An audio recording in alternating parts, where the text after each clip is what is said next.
Con un investigador del CONICET que es climatólogo, que nos va a poder explicar un poquitito esta situación, lo que puede venir si seguimos sin tomar acciones, que claramente el ser humano no ha sido muy consciente con respecto al cuidado de un planeta que está empezando a mostrar signos de agotamiento con respecto a lo que hemos hecho con él. Leandro Díaz, muy buenos días, aquí te saluda Eduardo Ferregat en el aire de AM530. ¿Cómo estás?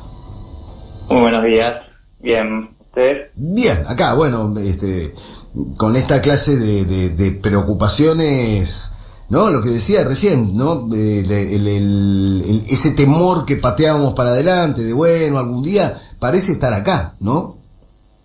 Sí, efectivamente estamos ya evidenciando cada vez más las consecuencias del aumento de temperatura, que es algo que podría ser en algunas décadas, era algo que se iba a en una predicción, pero bueno, cada vez es más una realidad. Puntualmente, ¿por qué se están dando estos fenómenos así de una caída de agua violentísima y no por unos minutos? Porque lo que pasó este fin de semana en Buenos Aires fue durante un largo tiempo una cantidad de agua que yo estaba en un auto en ese momento y era como para correrse a un costado y buscar refugio, porque era una cantidad de agua, una cortina de agua permanente durante mucho tiempo. Esto es exclusivamente el Niño. ¿A qué se debe este fenómeno tan violento? Bueno, siempre, como en general decimos, es un poco más complejo, ¿no? Y no es que solo depende de un solo factor. Pero bueno, sí, uno de los primeros factores para mencionar es el Niño. El fenómeno del Niño es un fenómeno, digamos, que afecta al clima de manera global y bueno, nuestra región, sobre todo el este, el centro-este del país, lo que nos trae es mayores lluvias, sobre todo en primavera y verano, que bueno, eso se distingue bastante de lo que veníamos teniendo. Si recuerdan los últimos años, veníamos justamente en la situación opuesta, que es la de la Niña, que bueno, fue en parte la responsable de la sequía que tuvimos, ¿no? Entonces, bueno, ¿por qué este verano, esta primavera están siendo bastante lluviosas? Una de las primeras razones tiene que ver con el Niño. Ahora bien, también por esto que mencionás, por ahí que vemos que estas lluvias se dan de forma bastante severa, lo que sabemos también es que, bueno, ahí aparece como un poco retomando lo del principio, el cambio climático. Una de las consecuencias que trae, los impactos, tiene que ver con generar fenómenos cada vez más extremos, ¿no? Entonces, por ahí, la lluvia que antes se daba de determinada manera, ahora lo que estamos viendo es que se da de una manera por ahí más violenta, más intensa, y esas características que van cambiando también es como el impacto que trae, porque digo, por ahí puede ser que llueva una cantidad similar en un mes, pero llueve de una manera, por ahí concentrada en muy poco tiempo, que tiene un impacto mucho mayor. Claro. Leandro, no puedo evitar preguntarte, siendo investigador del CONICET, cómo estás viviendo estos momentos en los cuales, bueno, el C3 se suspendió toda su programación en enero, está francamente amenazado el CONICET. ¿Cómo estás viviendo este momento de tanta incertidumbre para la ciencia argentina?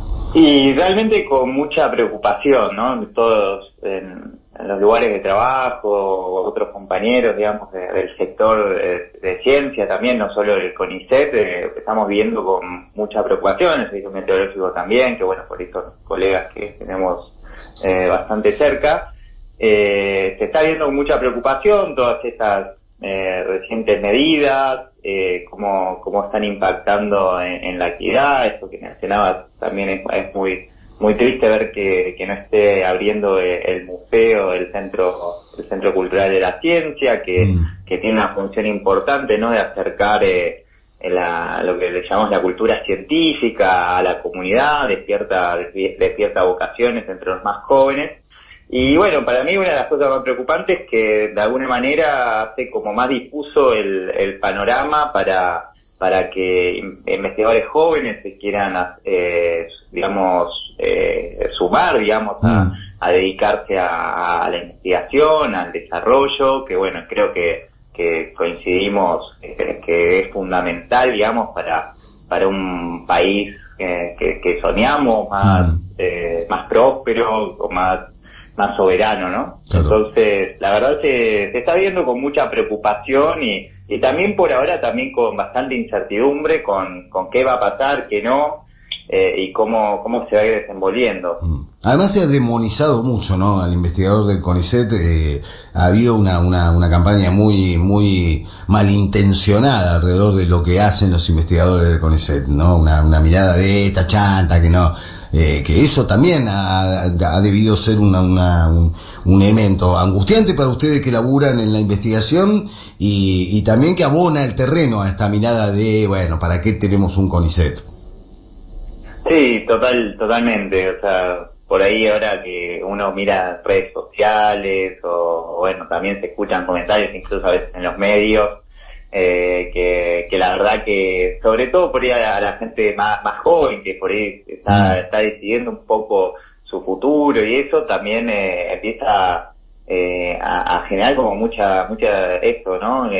No motiva mucho digamos, querer entrar a una institución así que se empieza a demonizar de una manera basada en prejuicios y sin saber lo que realmente se hace en institución y cualquiera que conozca un poco sabe el prestigio que tiene el CONICET a nivel mundial y bueno, cualquier lugar del mundo el CONICET es un instituto respetadísimo, pero bueno, a veces es más difícil ser respetado en casa que afuera, ¿no? Pero bueno, yo creo que igual no es la mayoría de la gente, ¿no? Eso creo que es un sector pequeño, que a veces es muy ruidoso, y bueno, por ahí sí, bueno, en la medida que también, hay en el gobierno tenemos gente así, termina siendo un problema, ¿no? Volviendo a tu tema específico, que sos climatólogo y entendés de esta cuestión, más allá, bueno, además que tenemos a un presidente que niega el cambio climático, ¿no? Pero que estamos a tiempo de generar aunque sea una pequeña reversión de las condiciones a las que nos sometimos nosotros mismos, ¿no? Deforestando, tirando abajo el Amazonas, no teniendo el más mínimo respeto por el medio ambiente. ¿Qué medidas se pueden tomar para tratar de al menos atajar esta situación? ¿Qué conciencia se puede generar sobre esto? Bueno, lo primero que te puedo decir es que tenemos un panorama malo en el sentido de que todavía hoy, a pesar de todo lo que sabemos a nivel global, seguimos emitiendo una gran cantidad de gases de efecto invernadero. Para recordar, estos gases son justamente los responsables de que esté aumentando la temperatura a nivel global. Estos gases incluyen el dióxido de carbono, el metano y algunos otros. Todavía hoy sigue en aumento la emisión de esos gases, lo que genera, tiene un impacto no solo hoy, sino también un poco a futuro, porque es algo que se van acumulando, esos gases en la atmósfera tardan bastante por su ciclo natural, digamos, en ir convirtiéndose en otras cosas, así que, digamos, por lo menos por los próximos, vamos a decir, 20 años, como que la situación ya tiene más que ver con lo que fuimos haciendo que con lo que vamos a hacer en el futuro, ¿no? Pero también decir que, bueno, tenemos va a depender del camino que globalmente se lleve, por el que vayamos, qué es lo que va a suceder en el futuro. Hay un umbral que se estableció como un umbral donde todavía podemos mantener un clima, vamos a decir, sin que los extremos sean tan grandes, y ese umbral es que aumente la temperatura 1,5 grados al promedio global con respecto a los niveles preindustriales. Hoy más o menos estamos en 1,2 alrededor. Y este año, el año 2023, que fue un año muy extremo, casi llegamos a ese 1,5 grados, ¿no? Entonces, cada vez ese umbral está un poco más cerca.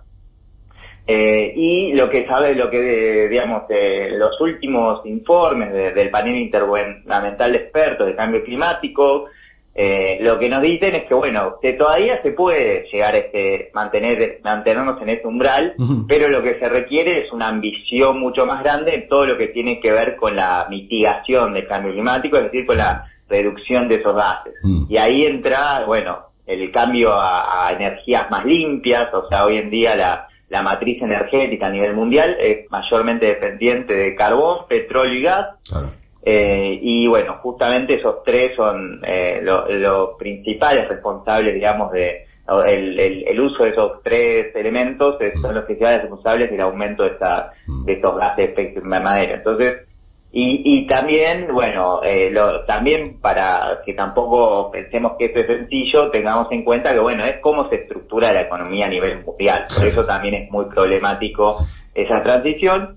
Y lo otro que quería mencionar nada más, para no ser tan largo, era también, cuando hablamos de esto, tengamos en cuenta, porque quizás esto que dije es un poco global, ¿no? No depende tanto de Argentina. Argentina contribuye, pero de una manera por ahí menor que cuando uno piensa en Estados Unidos, China, Europa. Pero también a nivel local, algo que es importante es también lo que llamamos las medidas de adaptación, que es pensar cómo vamos a hacer para, como por ir retomando lo que hablábamos antes, ¿no? Tenemos una lluvia muy intensa, que sabemos que cada vez van a ser más así. O tenemos una ola de calor, que también sabemos que cada vez son más intensas, más duraderas, más frecuentes. ¿Qué vamos a hacer frente a eso, no? Y ahí es donde, digamos, desde la política debería haber medidas, digamos, que puedan dar alguna respuesta a eso, ¿no? Frente a un evento que sabemos que puede ocurrir, cómo hacemos para tratar de que el impacto que tenga sea menor, y bueno, y tengamos en cuenta que siempre cuando hablamos del impacto mayor siempre cae en las poblaciones más vulnerables, ¿no? Sí. No son fenómenos, no son problemas aislados, ¿no? Lo que tiene que ver con el ambiente y lo social. Sí, por ahí provocar un poco más la conciencia individual, ¿no? Que el individuo tenga bien claro, más claro lo importante que puede ser el aporte de cada uno, ¿no? Que para conseguir un efecto global se necesita que todos tomemos conciencia y tomemos ciertas actitudes, ¿no? Que contribuyan a eso. Está claro que no lo vamos a poder conseguir en solitario, pero por ahí falta un poco de eso, ¿no? De tener más conciencia, de que no deja de ser sí, ¿no? Como seguir mirando como qué jodido, ¿no? El cambio climático, pero bueno, está faltando tomar acciones desde lo individual. Sí, totalmente. También, digamos, siempre de lo individual hay que ir subiendo, digamos, los distintos niveles, pero sí, en la medida que también desde lo individual no seamos conscientes, claro, no vamos a avanzar. Pero bueno, yo creo que en eso se ha avanzado, ¿no? Ya es un tema cada vez más instalado. Pero ahí es donde entra por ahí a jugar el rol que decías vos, ¿no? De las políticas de gobierno, en estimular, claro, esa conciencia del ciudadano, ¿no? Sí. Si desde el gobierno no hay ningún tipo de campaña recordando el problema grave en el que estamos, y más difícil va a ser que se genere esa conciencia individual. Sí, totalmente. Digamos, el Estado, creo que a nivel mundial se sabe, digamos, hay que pensar que este tema es un tema que todos los años hay reuniones donde se reúnen todos los países y todos tienen muy claro que los estados tienen un rol muy importante que jugar en esto, y si, digamos, lo que se haga o no se haga probablemente en gran parte tenga que ver con lo que los estados logren hacer y puedan coordinar hacer conjuntamente. Claro. Leandro, te agradezco mucho tu tiempo y la data. Esperemos que el CONICET resista, que no se olvide que la ciencia es importante en la Argentina. Muchas gracias por tu tiempo. Bueno, muchas gracias y un abrazo. Un abrazo. Hablamos con Leandro Díaz, investigador del CONICET, climatólogo.